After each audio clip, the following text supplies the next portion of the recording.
I'm Mary Waters, and we're here today with Mike Costanza. Mike has just updated his book, The Real Seinfeld, by The Real Costanza, which chronicles Mike's 25-year friendship with comedian Jerry Seinfeld, and what happened after the original book came out.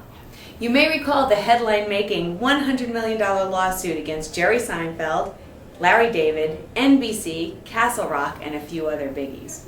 Welcome, Mike. Hello, Mary. How you doing? Great to see you. Thanks. It's great to be here. I just finished your book. I couldn't put it down on the way over here. And I just want to tell you there's some amazing stories in there and some great photos. Thank you. Why are you updating the book now? Actually, Mary, there's a lot of unresolved issues, and one of the things you mentioned was the $100 million lawsuit. We just really went into detail. It was a fascinating case of actually what it's like to sue some of the biggest names in Hollywood and still live to tell about it.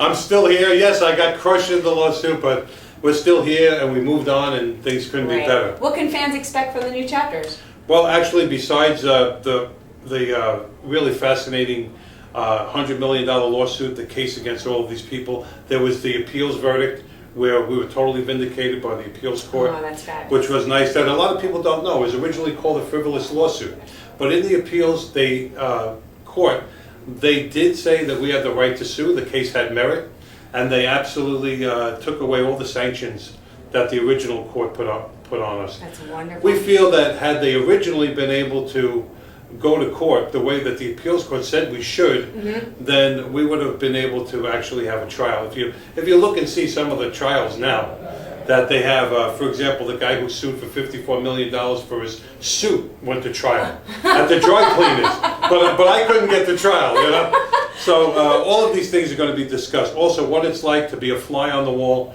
on the set of the Seinfeld show. Oh, a lot of the fans are going to want to know about that. Also, we talk about some of the early days with Jerry, being at the Improv and seeing some of the worst comedians in the world, and me and Jerry used to make fun of them. They include Larry David, was one of the worst comedians we ever saw, Alan Colmes, and Al Franken. All these people played the Improv just before Jerry actually made it. And we were there. We were in the driver's seat. I remember all the controversy with Larry David over who was the real Costanza, what parts of your character, and really the entire show can you attribute to your real life and your friendship with Jerry? Well, actually, one of the funny things we have in the book about Larry David was a very embarrassing comment that was attributed to him. I was on the Today Show, and they happened to mention, they happened to put up his quote on the screen. And it said that Larry David, this is what Larry David said, Mike Costanza is a flagrant opportunist who barely knew Jerry less than a year. And that the only semblance of a connection is that Jerry happened to remember his name from school. Now, while they played Larry David's quote, they put my wedding video with Jerry at my wedding. When was that? 1984. More than a year ago. A little more than a year ago. So I'd say that Larry got that one wrong.